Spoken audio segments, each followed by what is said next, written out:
ಆತ್ಮೀಯ H16 news ಅರ್ಥಾತ್ ಹೇ ಸೀತಾರಾಮಗೆ ಸ್ವಾಗತ. ನಾನು ನಿಮ್ಮವ MI ಅಥವಾ ಮಲ್ಲಪ್ಪ ಜೋತಾವ. ಆದ್ಮೇಲೆ ಈಗ ತಾವು ದಿನ ಸುದ್ದಿಗಳನ್ನು ಅದರ ಜೊತೆಗೆ ವಿಶೇಷತೆಗಳನ್ನ ನೋಡ್ತಾ ಹೋಗಿ ವಿಶೇಷ ಈ ಮೊದಲನೇ ಸುದ್ದಿಯನ್ನು ನೋಡಿ.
Tremendous God, this.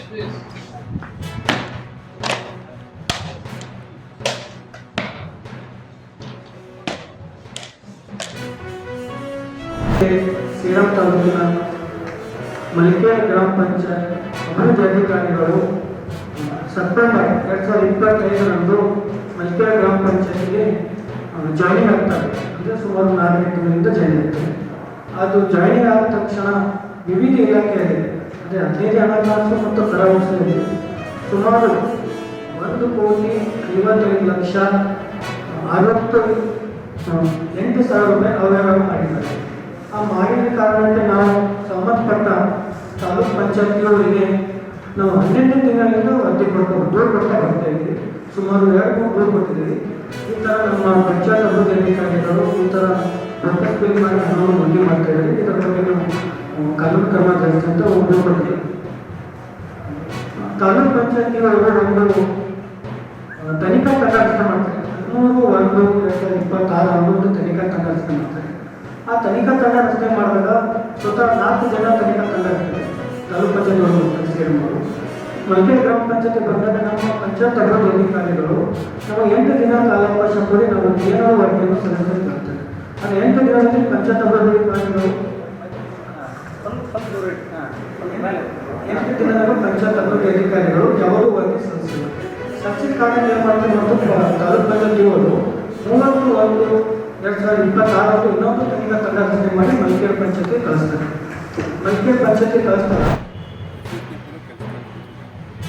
ಟೆಂಡರ್ಗಳಾಗಿರೋದು ಕೆಲಸ ಮಾಡಿದ್ವಿ. ಟೆಂಡರ್ಗಳಾಗಬೇಕಾಗಿದೆ. ಕನಿಷ್ಠ ಪಕ್ಷ ಈಗ 2 ವರ್ಷ ನನಗೆ 2 ವರ್ಷ 3 ತಿಂಗಳು ಅವಧಿ ಇದೆ. ಖಂಡಿತವಾಗ್ಲೂ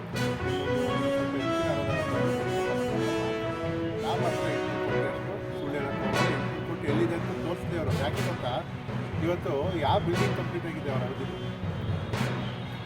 ನನ್ನ ಅವಧಿಯಲ್ಲಿ 2 ವರ್ಷಕ್ಕೇ 2 ಬಿಲ್ಡಿಂಗ್ ಕಂಪ್ಲೀಟ್ ಆಗಿದೆ. ಒಂದು ಅಂಬೇಡ್ಕರ್ ಶಾಲೆ ಆಗಿದೆ, 80% ಗರಗ್ನಳ್ಳಿ ಶಾಲೆ ಆಗಿದೆ. ಇದು ನನ್ನ ಓಪನ್ ಚಾಲೆಂಜು. ನಾನು ಫೇಸ್ಬುಕ್ಕು ಸೋಷಿಯಲ್ ಮೀಡಿಯಾ ಕೇಳ್ತೀನಿ, ಓಪನ್ ಆಗಿ ಮೀಡಿಯಾ ಮುಖಾಂತರ ಕೇಳ್ತೀನಿ. ಇವರು ಬಂದು ಮೀಡಿಯಾ ಮುಖಾಂತರನೇ ಉತ್ತರ ಕೊಡ್ತೀನಿ. ಯಾವ ಬಿಲ್ಡಿಂಗ್ನ ಕಟ್ಸಿದ್ದಾರೆ 5 ವರ್ಷದಲ್ಲಿ? 4 ವರ್ಷದಲ್ಲಿ ಅವರು 1 ವರ್ಷ ಹಿಂದೆ ಸಮ್ಮಿಶ್ರ ಸರ್ಕಾರ ಇತ್ತು, ಕಾಂಗ್ರೆಸ್ JDS ಬಿಟ್ಬಿಡಲ್ಲ. 2018-19 1 ವರ್ಷ. ಈ 3 ವರ್ಷದಲ್ಲಿ ಕರೋನಾನೂ ಇತ್ತು 1 ವರ್ಷ 2 ವರ್ಷ. ಇವರು ನಮಗೆ ಎಲ್ಲರೂ ಹತ್ರ ಮುಖ್ಯಮಂತ್ರಿಗಳಿದ್ದು ಎಲ್ಲ ಸಚಿವರು ಚೆನ್ನಾಗಿ ಬರ್ತಾ ಇದ್ದಾರೆ. ಇವರು ಏನು ಮಾಡಿದ್ದಾರೆ? ಒಂದು ಬಿಲ್ಡಿಂಗ್ ಕನ್ಸ್ಟ್ರಕ್ಷನ್ ಕಂಪ್ಲೀಟ್ ಆಗೋದು, ಅಥವಾ ನಾನು ಉದ್ಘಾಟನೆ ಮಾಡಿದ್ದು ನಿರಂಜನ್ ಅವ್ರು ಕಟ್ಟಿರೋದಂತ ಉದ್ಘಾಟನೆ ಮಾಡಿರೋದು ಅವ್ರದ್ದು ಆಶ್ರಮ ಶಾಲೆ ಇಲ್ಲಿ ಬರ್ಗಿ ಕಾಲರ್ಗೆ. ಅದೊಂದು ಬಿಟ್ಟರೆ ಇವರು ಯಾವುದೋ ಉದ್ಘಾಟನೆ ಮಾಡಿಲ್ಲ. ಆಮೇಲೆ ದುರಂತ ಇತ್ತು ಹರೇಪುರ ಪವರ್ ಸ್ಟೇಷನ್, ಒಟ್ಟಿಗೆ ಪವರ್ ಸ್ಟೇಷನ್ ಹಾಗಾಗಿರೋದು ಮಾಧವಪ್ರಸಾದ್ ಅಸೆಸ್ಮೆಂಟ್ ನಾವು ಮಾಡಲಿಲ್ಲ. ನಮ್ಮ ತಾಯಿ 1 ವರ್ಷ ಸಾಕ್ಷಿಯಾಗಿದ್ದು ಸರಿ, ಅದು ನಮಗೂ ಅವಾಗೆಲ್ಲ ಗೊತ್ತಾಯ್ತು. ಬಟ್ ಇವರು 5 ವರ್ಷ ಏನು ಮಾಡಿದ್ರು? ಒಟ್ಟಿಗೆರೆ ಪಂಚಾಯತಿಲಿ ಇವತ್ತು ಪವರ್ ಸ್ಟೇಷನ್ ಪವರ್ ಪ್ರಾಬ್ಲಮ್ ಎಷ್ಟಿದೆ, ಜಾಗ ಇರೋದಕ್ಕೆ ಅಲಾಟ್ಮೆಂಟ್ ಮಾಡ್ತಾರೆ. ವೈಫಲ್ಯ ಆಡಳಿತ ವೈಫಲ್ಯ ಅವರೇ ಅಂತ ಅವರೇ ಹೇಳ್ಬೇಕು. ಟೀಕೆ ಮಾಡೋರು ಹೇಳಿದ್ದಾರೆ. ತಾವೆಲ್ಲ ಇಲ್ಲಿವರೆಗೆ ಸುದ್ದಿಗಳನ್ನು ನೋಡಿದಿರಿ, ಜೊತೆಗೆ ವಿಶೇಷ ಘಟನೆಗಳನ್ನು ಸಹ ನೋಡಿದಿರಿ. ಅದು ನಿಮ್ಗೇನು ಅನ್ನಿಸ್ತು? ನಿಮಗೆ ಲೈಕ್ ಮಾಡಿರಿ, ಶೇರ್ ಮಾಡಿರಿ, ಕಾಮೆಂಟ್ ಮಾಡಿರಿ, ಜೊತೆಗೆ ಸಬ್ಸ್ಕ್ರೈಬ್ ನಿಲ್ಲಿಸ್ಬೇಡ್ರಿ. H16 ನ್ಯೂಸ್ ಅರ್ಥಾತ್ ಸೀತಾರಾಮ್ ನ್ಯೂಸ್ ಸತ್ಯದ ಕೈಗನ್ನಡಿ ವಂದನೆಗಳು.